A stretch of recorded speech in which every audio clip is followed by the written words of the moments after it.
حضرت حضرت ابن شاہان رحمۃ اللہ علیہ اس وقت کے بڑے بڑے علماء کرام نے اسے قبر میں اتارا. اس خوش نصیب طالب علم کی وفات کے تیسرے دن ایک شخص نے اسے خواب میں دیکھا.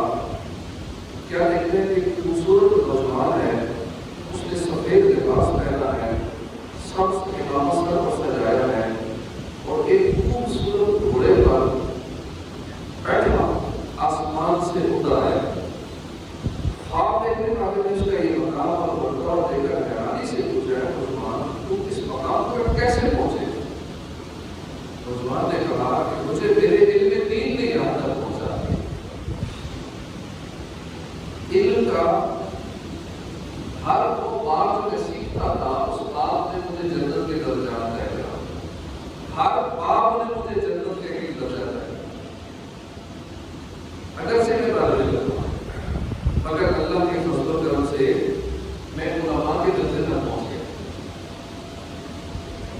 اللہ نے فرشتوں کو دیا کہ میرے انبیاء کرام کے وارثوں کے درجات بلند کرو.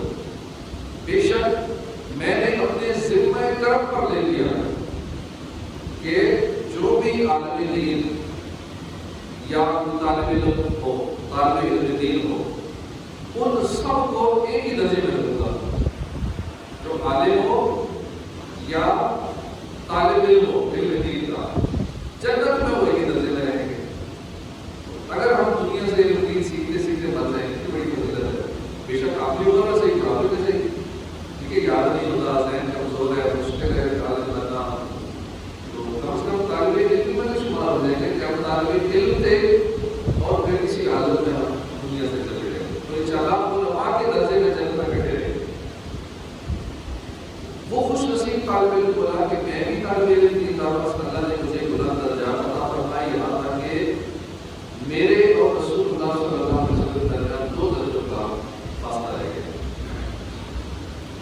ایک درجہ وہ ہے جہاں سرکار صلی اللہ علیہ وسلم دیگر انبیاء کرام پر تشریف فرما ہے, اور دوسرا درجہ وہ جہاں صحابہ کرام اور پچھلے درجے پر ایمان لانے والے رہتے ہیں.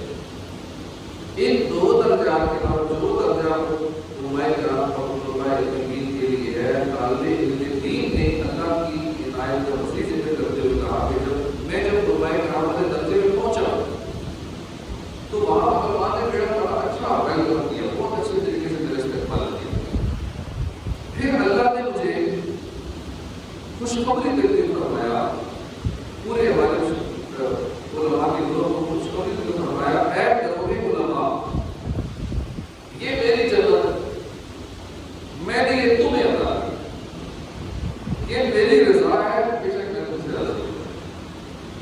میں تمہیں عطا فرماؤں گا جس کی تم خواہش کرو, جس کی تم شفاعت کرو گے میں تمہاری شفاعت کروں گا. جنت میں جو پراپرٹی ملی ہے وہ ہمیشہ کے لیے, یہاں کی پراپرٹی ہوتی تھی کہ ہمارے نام رجسٹری انتقال ہو جائے گا, وہ ہمارے بندے کے بعد واسطے کو چلی جاتی ہے. جب آپ کا دنیا میں قبضہ ہو جاتا ہے, ہونے پڑ جاتے ہیں, جھگڑے پڑ جاتے ہیں, کورٹ کیسز شروع ہو جاتے ہیں, پراپرٹی کے سب ہوتے ہیں, تو ہوتی بھی تھوڑی سی. وہاں جو ایک ایک محل ہوگا کا حد نظر وسیع ہوگا. دنیا میں کسی بادشاہ کا بھی ایسا نہیں ہوگا. جنت میں جو ایک عام آڑے سے جنتی کا ایک محل ہوگا, اتنا بڑا ہوگا, تو اس کے بعد وہ ہمیشہ کے لیے بندے کے نام ہوگا, آپ سے نہیں ہوگا. یہاں تک تو آپ سے کہیں گے زندہ ہے مطلب کیا ہے, یا بچوں میں نصیب ہو جائے گا, یا پھر ہمارا کچھ بھی اپنا نہیں. دنیا میں ہمارا کچھ بھی اپنا نہیں ہے, ہماری زندگی اپنی ہے, گھر اپنا ہونا کچھ بھی اپنا نہیں ہے. جنت کے اندر سب کچھ اپنا ہوگا, گھر اپنا ہوگا, مال اپنا ہوگا, اور پکا پکا اللہ ہمارے نام کر دے گا, ہمارے سپورٹ کر دے گا. تو اللہ نے فرمایا کہ بے شک میں رسول سے راضی ہوں. یہ سب سے بڑی جو چیز ہے نا, اللہ کی رضا. اللہ کی رضا اس کو مل جاتی ہے, اس سے اللہ ہمارے پہ راضی ہو گئے, بس اس کا بیڑا پار گیا. ہم بھی جو کچھ کر رہے ہیں دنیا میں, جو کچھ ہمیں کرنا چاہیے اللہ کو راضی کرنے کے لیے کرنا چاہیے. پھر اللہ کو راضی ہو جائے, اللہ راضی ہو گیا تو بیڑا پار ہو جائے گا. اللہ راضی ہوگا تو قبر میں آسانی ہوگی, اللہ راضی ہوگا حشر میں آسانی ہوگی, اللہ راضی ہوگا تو اس رات سے آسانی سے گزر جائیں گے, اللہ راضی ہوگا تو سب سے اعلیٰ جنت کے دور عطا فرمائے گا, اللہ راضی ہوگا تو اپنا دیدار عطا فرمائے گا. سارے کام ہی ریلیٹڈ ہیں اللہ کی رضا سے. اللہ کا راضی ہو گیا جہنم کا عذاب,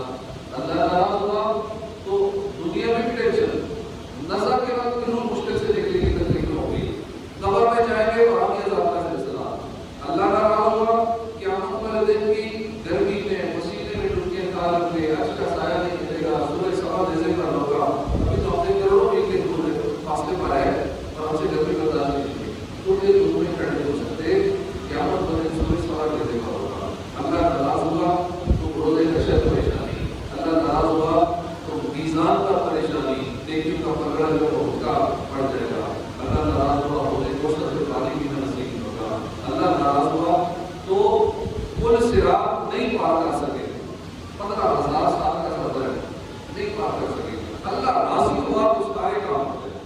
تو سب سے ایک جو بڑی چیز ہے وہ ہے اللہ کی رضا. اور جو طالب علم ہو یا عالم دین ہو, اللہ تعالیٰ فرماتا ہے میں تم سے راضی ہوں. اور آج میں تمہیں جو تمہارا دل کرے گا میں تمہیں وہ عطا کروں گا, جو تمہاری خواہش ہوگی میں تمہیں وہ عطا کروں گا. اور جس کی تم شفاعت کرو گے کہ یار اس کو بھی جنت میں بھیج دے, یار یہ اس کو جنت بھیج دے, یار یہ ہماری خدمت کر رہا ہے اس کو بھی جنت بھیج دے, اس نے ہمیں وضو کرایا تھا یار اس کو بھی جنت بھیج دے, اس نے ہماری خدمت کی تھی دین دین سیکھنے میں ہمیں کتابیں دے دی تھی, یوں ہماری خدمت کی تھی, یا اللہ اس کی بھی جنت. تو جس کی علماء کرام شفاعت کریں گے اللہ پاک اس کی جنت میں داخل کریں گے. اور فرمایا کہ میں تمہاری شفاعت قبول کروں گا. یا اللہ میری مغفرت فرما, باب فردوس مرحمت فرما, تو گناہوں کو کر معاف, اللہ میری قبول معذرت فرما.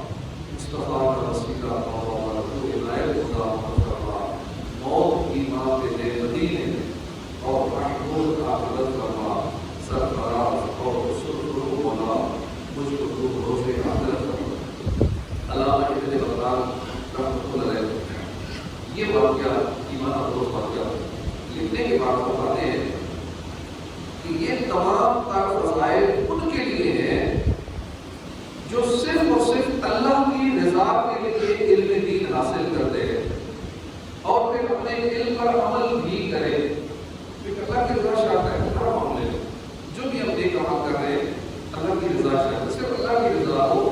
بعض کا لوگ علم بھی حاصل کرتے ہیں, علم دین بھی حاصل کرتے ہیں, تو دنیا بنانے کے لیے میرے نام سے عالم کر دے گا, مفتی کر دے گا, لوگ میرے نام سنیں گے, میری بڑی دولت ہوگی, بڑی عزت ہوگی, معاشرے میں بڑا نام ہوگا, میں مسئلے کو طے کروں لوگوں کو, مال دوں گا, اسے جاب لگ جائے گی, روزگار لگ جائے گا. اگر دنیا کا لالچ ذہن میں ہے اور اس دنیاوی لالچ میں علم دین سیکھا, اللہ کی رضا شامل نہیں ہے, تو یہ دین کا علم سیکھنا, قرآن کا علم سیکھنا, حدیث کا علم سیکھنا, یہ بھی موقع لے جاتا ہے. یہ دوستوں نہیں, اس لیے روزگار لگے نہ لگے عالم دین بنتا ہے. میرے نام کے ساتھ عالم لگے نہ لگے, تو یہ سب کرے نہ کرے, اللہ کو راضی کرنے کے لیے سیکھنا ہے. کیونکہ حدیثوں میں جو فائدے سنے ہیں, علم دین کے کتنے فائدے, اس کو ذہن میں رکھتے ہوئے ہم نے عالم دین بننا ہے. آپ سے قرآن بھی بننا ہے تو اللہ کی رضا کی بننا ہے. لوگ آپ سے کہیں گے آپ سے قرآن کی بڑی عزت ہوتی ہے, تو روزگار پہ چلا کرے گا, تو ان کی نوکری مل جائے گی, قرآن کا بڑی عزت ہوگی. کوئی بھی ذہن میں اگر دنیا کا مقصد آ گیا آپ سے قرآن کے بھی, اس کا بھی معاملہ سارا گڑبڑ ہو جائے گا, ساری جنت رہ جائے گی. کیونکہ یہاں تک آتا ہے روایت میں بھی بھروسے کہ ہم سے کہا جائے گا کہ تو نے دنیا کے لیے سکے بنا, تو ٹھیک ہے تجھے دنیا میں بدلا لے لیا, اسے جاننا میں ڈال دوں. تو نے سخاوت کی تھی اللہ کی راہ میں خرچ کیا تھا, تو دنیا کے لیے, دنیا داروں کو دکھانے کے لیے, دنیا میں تیری بات ہو گئی, اب اسے جاننا ہے. لیکن دنیا کے لیے عمل کیا تو بعض کا اس کا اجر دنیا میں مل جاتا ہے, دنیا میں واہ ہو جاتی ہے, دنیا میں عزت ہو جاتی ہے. فلاں نے ماشاء اللہ بڑے اللہ کی راہ پیسے دیے, فلاں نے عزت بنا دی, فلاں نے یہ کام کر دیا, بڑا دیکھا تھا, بڑا کمانے کا راز گزارا تھا, واہ ہو گئے. جب ہو گئی تو آخرت کا کچھ نہیں, کیا فائدہ دنیا کی بات. عالی لوگ دعا کرتے ہیں, تھوڑی دور ہوتا ہے, جھوٹے بولتے کہ ہمیں نفس کی لذت مل جائے گی, تھوڑا سا بگا جائے گا, تو کیا فائدہ اس کا. اپنا ہر عمل, میرا ہر عمل بس تیرے واسطے, تیرے اخلاص ایسا عطا ہی رہتا ہے. اللہ نے مخلص بنا آپ نے بتانا فرمایا کہ صرف اللہ کی رضا کے جو حاصل کرے وقت اس پر عمل نہیں کرے. وہ ذلیل و خوار ہو کر دو کر, پر سگے دربار ہو کر دو کر, آپ پلے کچھ نہیں اس نے عمل, مخلص و نادار ہو کر دو کر, جذبہ حسن عمل ہے اور نہ علم, ناقص و بیکار ہو کر دو کر. اے عاشقان رسول, دیکھا آپ نے خوش نصیب طالب علم کو علم دین کے لیے گھر بار چھوڑنے, خوب اخلاص اور محنت اور لگن کے ساتھ طالب علم دین میں مصروف رہنے کی کیسے برکات نصیب ہوئی. ذرا سمجھ لیجیے کہ وہ نوجوان کتنا خوش بات تھا جس کا ذکر ہم سن رہے ہیں کہ وہ مدینہ منورہ علم دین حاصل کرنے کے لیے آیا اور پھر انتقال کر گیا. اس نے علم دین حاصل کرنے کے لیے اپنا وطن چھوڑا، ماں باپ چھوڑے، بہن بھائیوں کو چھوڑا، رشتہ داروں کو چھوڑا، گھر بار چھوڑا، اپنے رشتہ داروں سے جدائی اختیار کی، ملک شام سے مدینہ طیبہ حاضر ہوا، علم دین سیکھتے سیکھتے موت آئی، اس کو انعام بھی کیسا ملا کہ وقت کے تمام بڑے بڑے علماء، مدینے کے بڑے بڑے علماء اس کے جنازے میں شریک ہوئے، وقت کے ائمہ کرام نے اسے ہاتھوں سے قبر میں اتارا۔ کرم والا کرم یہ کہ اللہ نے اسے جنت میں اعلیٰ درجہ عطا فرمایا، اسے علماء کرام کے درجے تک پہنچا دیا۔ سبحان اللہ، اللہ پاک ہمیں بھی علم کی سیکھنا سکھائے۔ زندگی ہو گئی پروانے کی صورت یا علم کی شمع سے ہو مجھ کو محبت یا پارا سورہ مجادلہ کی آیت نمبر 11 میں اللہ پاک ارشاد فرماتا ہے کہ ایمان اللہ تمہارے ایمان والوں کے اور ان کے جن کو علم دیا گیا درجے بلند فرمائے گا۔ ایمان والوں کے اور جن کو علم دیا گیا ان کے درجے اللہ بلند فرمائے گا۔ صحابی رسول سلطان المفسرین حضرت عبداللہ بن عباس رضی اللہ عنہ اس آیت میں اس کی تفسیر میں فرماتے ہیں کہ علماء کرام مومنین سے 700 درجے بلند ہو گئے۔ ایک ایک درجہ جنت میں اتنا فاصلے کا ہوگا جیسے زمین و آسمان کا فاصلہ۔ 700 درجے علماء عام بندوں سے، عام مومنین سے ہی بلند ہو گئے، اور ہر 2 درجوں کے درمیان جو ڈسٹینس ہوگا، جو فاصلہ ہوگا، وہ 500 سال کی مسافت ہوگا۔ یعنی اتنی دوری کا فاصلہ ہوگا 2 درجوں۔ بہت فرمائیے کہ علم دین کی کیسی بلند شان ہے کہ علماء کو روزے قیامت عام لوگوں سے بہت اونچا رکھا ہے۔ امام غزالی فرماتے ہیں کہ علم کامیابی کی بنیاد ہے اور دین کا ستون ہے۔ والد اعلیٰ حضرت مولانا نقی امام رحمۃ اللہ علیہ فرماتے ہیں دنیا و آخرت میں کوئی کمال علم دین کے بغیر نہیں مل سکتا۔ دنیا اور آخرت کا کوئی کمال بغیر علم دین نہیں مل سکتا، اور یہاں تک علم دین کے بغیر ایمان بھی ناقص رہتا۔ اس لیے علماء فرماتے ہیں کہ العلم باب اللہ بالاقرب، العلم باب اللہ بالاقرب، علم اللہ کی بارگاہ تک پہنچنے کا سبب ہے اور قریب ترین دروازہ ہے۔ اللہ کی بارگاہ پہنچنے کا جو علم ہے وہ شارٹ کٹ ہے، اللہ تک پہنچنے کا شارٹ دروازہ، بڑا قریب دروازہ جو ہے وہ علم دین ہے۔ ویسے ہو سکتا ہے عبادت بندہ 1 سال تک عبادت کرتا رہے، اس مقام تک نہ پہنچ سکے جہاں تک علم دین فوراً پہنچا دیتا ہے۔ یہ بڑا آسان طریقہ ہے، لیکن اس طرح سے کام دھیان نہیں دیتا کہ بندہ علم دین نہ سیکھ لے، ایک آدمی علم دین نہ بچ جائے۔ بل جہل بعض حجاب بینک و بین اللہ، اور جہالت تمہارے اور اللہ کے درمیان سب سے بڑا حجاب ہے۔ جہالت اللہ کے درمیان اور ہمارے درمیان سب سے بڑا حجاب ہے، یہ پردہ ہے۔ مولانا نقی فرماتے ہیں علم زندگی ہے، جہالت موت ہے۔ اللہ پاک سب کو شوق علم کی نصیب فرمائے۔ آئیے مزید اس کے فضائل سنتے ہیں احادیث کریمہ کی روشنی میں۔ حضرت حکیم نے حزام سے روایت رسول کریم صلی اللہ علیہ وسلم نے فرمایا بے شک ایسے زمانے میں ہو جس میں علماء زیادہ ہیں، علماء تھوڑے ہیں، دینے والے زیادہ ہیں، مانگنے والے کم ہیں۔ اس زمانے میں عمل علم سے بہتر ہے۔ ان قریب لوگوں پر ایک زمانہ ایسا آئے گا جب علماء کم ہوں گے، خطباء زیادہ ہوں گے، یعنی من گھڑت کسی سنانے والے، کہانیاں سنانے والے بہت ہوں گے، دینے والے کم ہوں گے، مانگنے والے زیادہ ہوں گے۔ اس زمانے میں علم سیکھنا عمل کرنے سے افضل ہوگا۔ صحابی رسول حضرت انس بن مالک سے روایت ہے اللہ کے آخری نبی رسول ہاشمی صلی اللہ علیہ وسلم نے فرمایا طلب العلم فریضۃ علی کل مسلم واذا طالب العلم یستغفر له كل شيء حتى الحيتان في البحر۔ علم دین سیکھنا ہر مسلمان پر فرض ہے، اور طالب علم دین کے لیے ہر چیز یہاں تک کہ سمندر کے اندر مچھلیاں بھی دعائیں مقبول کریں۔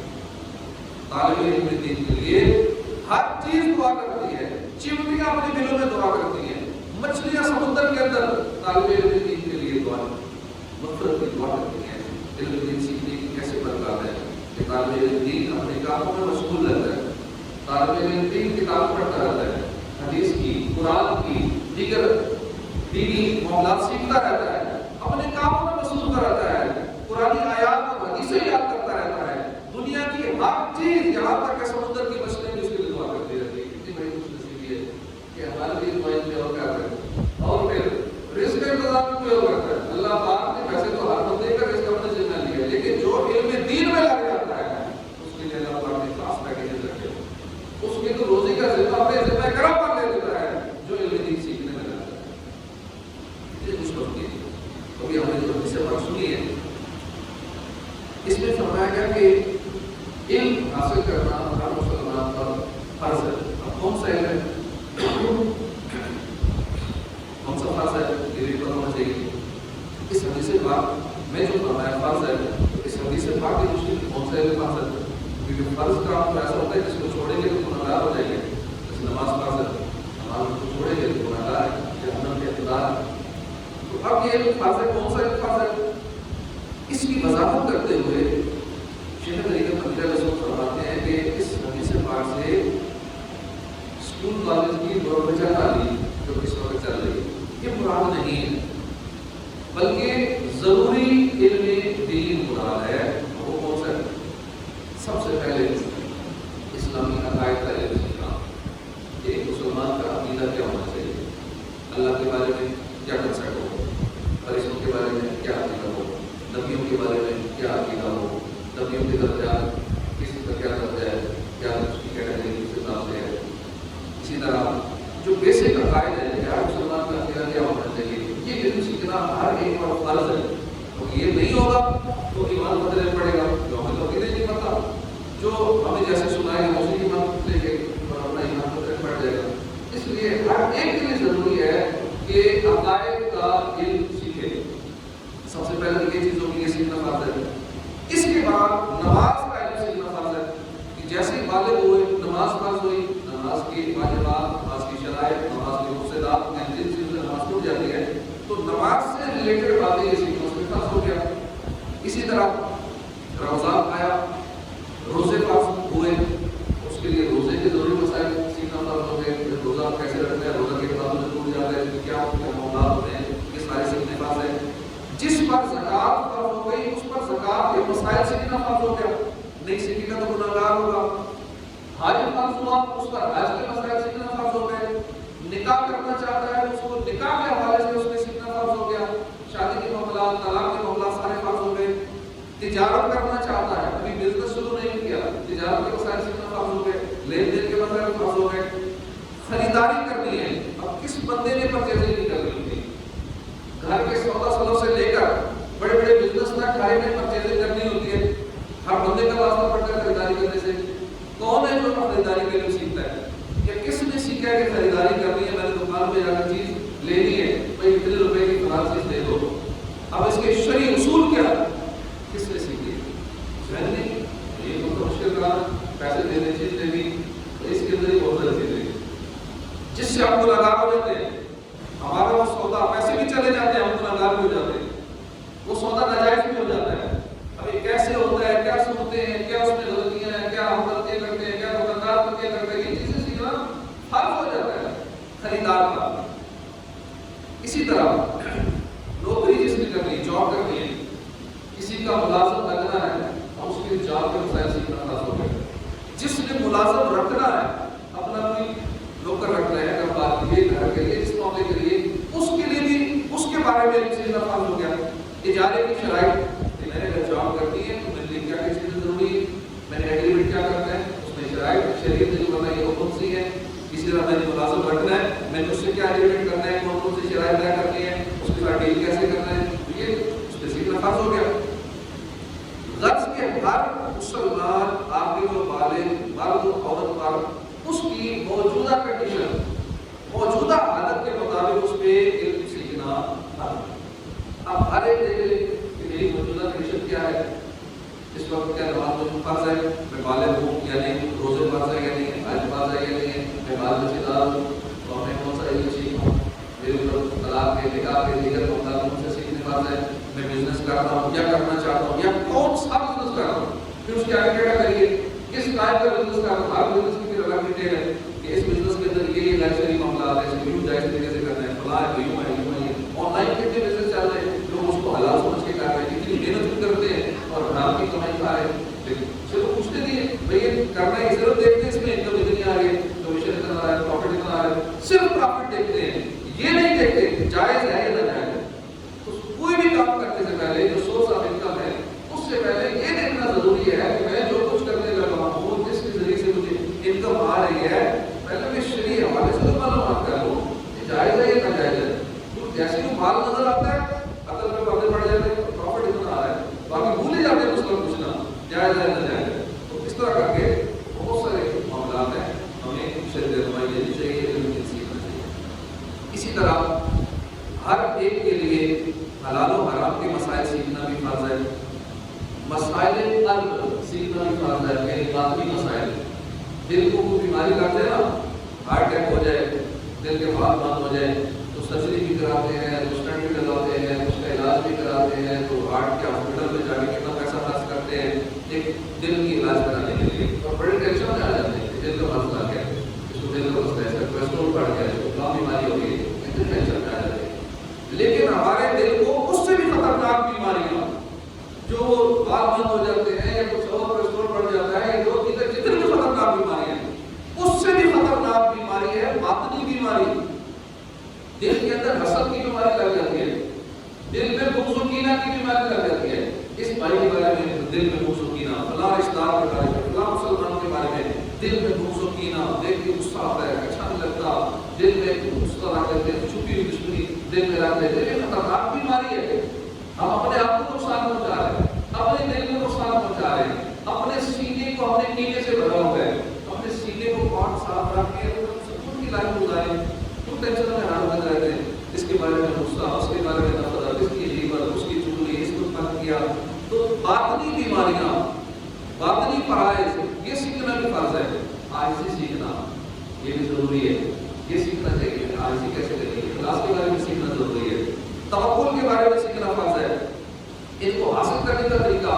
پھر باطنی امراض جو ہیں، اپنی ہارٹ کی ڈیزیزز ہیں، باطنی بیماریاں ہیں، تکبر ہے، گناہ ہے، دل میں تکبر ہے. ٹھیک ہے، بظاہر جو بھی اپنی ایکٹنگ کر رہا ہے، میں بڑا عاجز ہوں، لیکن دل میں اس کے تکبر ہے کہ میں آپ لوگ یہ سارے گھٹیا مجھ سے، میں امیر ہوں، یہ سارے غریب ہیں، میرا یہ مقصد ہے، تو اس کی کیا حیثیت ہے.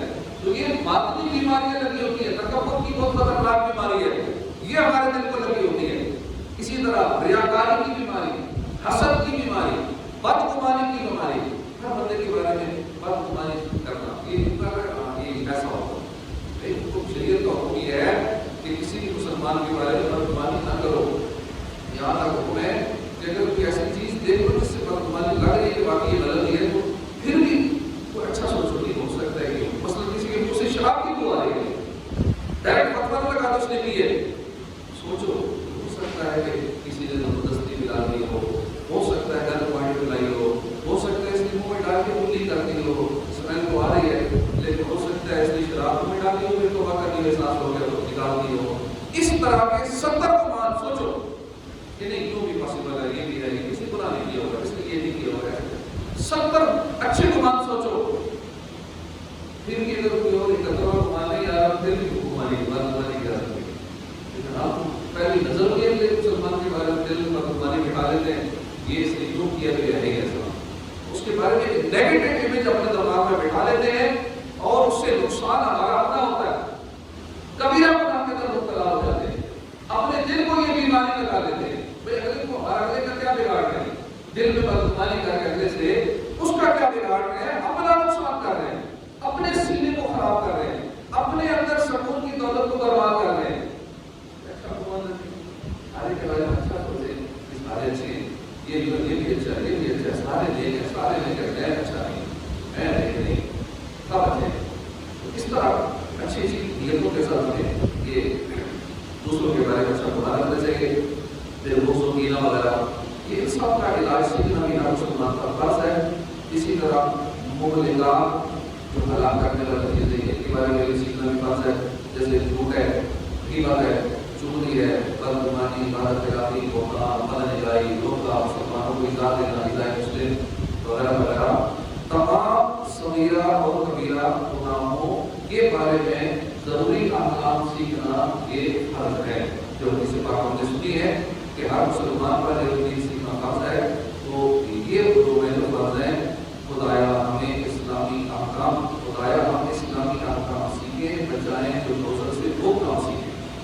تو آج کل دنیا بھی لوگ سیکھنے کا بہت رجحان بڑھ گیا ہے، بہت سارے مسلمان اپنے دنیا مستقبل کو سنبھالنے کی خاطر پڑھ کر کے دینی علوم، دنیاوی علوم سیکھتے ہیں، بڑی مشقت کرتے ہیں، خوب پیسہ لگاتے ہیں، وقت بھی دیتے ہیں۔ بے شک دنیاوی علم سیکھنے کے جو دنیاوی طور پر فائدے بھی ہیں، اور دنیاوی علم سیکھنے کو بغیر ناجائز نہیں کہا جا سکتا، جائز صورتیں بھی ہوتی ہیں، اگر اس میں گناہوں کے پہلو نہیں ہے تو جائز بھی ہوتا ہے۔ البتہ دنیاوی علم سیکھنے کے لیے شرائط ہیں، ان شرائط کو پورا کرتے ہوئے دنیاوی علم سیکھیں گے تو جائز ہوگا۔ اگر اس میں گناہ والے پہلو ہوں گے تو جائز نہیں ہوگا۔ جیسے ہمارے سلیبس کے اندر کئی جگہ حفظیہ کلمات ہوتے ہیں، لیکن سلیبس بنانے والوں کو بھی نہیں پتا، پڑھنے والوں کو نہیں پتا، اچھا ہے ایک کتاب میں حفظیہ کلمات لکھے ہیں تو وہی ہمارے بچوں کو رٹا کرایا جا رہا ہے، سکھایا جا رہا ہے۔ اب ایسی چیزیں ہیں تو یہ ناجائز ہو جائے گا۔ اسی طرح جو جائز علوم ہے وہ جائز ہے، جو ناجائز علوم ہے وہ ناجائز ہے، ان کا پڑھنا حرام ہے، جبکہ ان میں ایسا مشغول نہ ہو کہ دین کا ضروری علم نہ سیکھ پائے۔ دنیا میں تعلیم میں اتنا بزی ہو گیا، انجینئر بن گیا، ڈاکٹر بن گیا، وکیل بن گیا، اور اس کو پتہ نہیں ہے وضو کرنے کا بھی، اس کو نماز کے فرائض نہیں آتے، اور دنیا میں بڑی بڑی ڈگریاں لے لی، قرآن پڑھنا درست نہیں آتا، الف با پہلی تفصیل نہیں آتی، صحیح انداز میں مدارس کے طور پڑھنے میں، اور انگلش میں پی ایچ ڈی کر کے بہت لینگویج سیکھتی ہے، بڑا کچھ سیکھتی ہے۔ بھائی جو ضروری تھا وہ سیکھے ہی نہیں، جو بیسک تھا ایک مسلمان کو کے لیے وہ سیکھے ہی نہیں ہے، اور اپنا سارا وقت اور چیزوں پہ لگا دیا جس کے بارے میں کیا پتا سوال نہیں ہوگا، پوچھا نہیں جائے گا، اور جس بارے میں ہمیں پڑھنے کے بعد پوچھا جائے گا تو وہ سیکھے ہی نہیں ہے۔ تو یہ درست نہیں ہے۔ اللہ ہمیں دین سیکھنے کا جذبہ عطا فرمائے، اور علماء جو ہیں انبیاء کے وارث ہوتے ہیں، ہمیں دین سیکھنے میں جو لگ جائے گا ٹھیک ہے، یہ نہ سوچے کہ بچہ ہے تو وہی پڑھے گا، وہی حافظ بنے گا، عالم بنے گا۔ آپ جو بھی ایج ہے بڑھاپے میں بن سکتے ہیں، مثلا ہمارے یہاں سے بزرگ بھی بیٹھے ہیں کہ جو بڑھاپے میں بھی علم نہیں سیکھ رہے ہیں، علم دین اس لیے سے سیکھے کہ دنیا سے جاؤں تو مجھے طالب علم کی حالت میں مجھے موت آئے، تاکہ میں اپنے حدیث شروع میں سنی ہے کہ وہ علماء کے ساتھ رکھا جائے گا، بے شک وہ طالب علم سیکھ رہا ہے، لیکن اس حالت میں جب دنیا سے اگر اس کو علماء کی کہا جائے گا جنت میں رکھا جائے گا، اتنے اس کے مسائل ہیں۔ اب دیکھیں نا مچھلیاں دعا کر رہی ہیں، چمٹیاں دعا کر رہی ہیں، ساری مخلوق دعا کر رہی ہے، کتنی بڑی بشارت ہے۔ کوشش کریں کہ سارے علم دین سیکھیں جتنا ہو سکے، مختلف انداز سیکھنے کے، چاہے تو کسی مدرسے جا کر داخلہ لے سکتے ہیں، اگر داخلہ نہیں لے سکتے تو ٹھیک ہے، آن لائن آج کل جدید دور میں ساری سہولتیں، موبائل پہ 1-2 گھنٹے دے کے آپ آن لائن سیکھ سکتے ہیں، کسی عالمی دین سے ٹائم لے کے سیکھ سکتے ہیں، کتابوں سے سیکھ سکتے ہیں، روزانہ اپنی پڑھائی کا خصوص ٹائم کرتے ہیں کہ اس میں میں نے علم دین سیکھنا ہے، تو بہت سارے ذرائع ہیں، بس سیکھنے والا بتاؤ آگے طریقے ہوتا سیکھ لے گے۔ اللہ پاک ہمیں علم دین سیکھنے کا جذبہ عطا فرمائے، ہمارے بچوں کو ضرور عالم بنائے۔ یہ جو ان کا ذہن تیز ہوتا ہے، بچے کا مائنڈ اچھا ہوتا ہے تو وہ یاد کر دیتا ہے، تو بچوں کو ضرور عالم دین بنانا چاہیے، اور اپنے بچوں میں سے کم ایک دن کو عالم دین ضرور بنائیں، حافظ قرآن بنائیں۔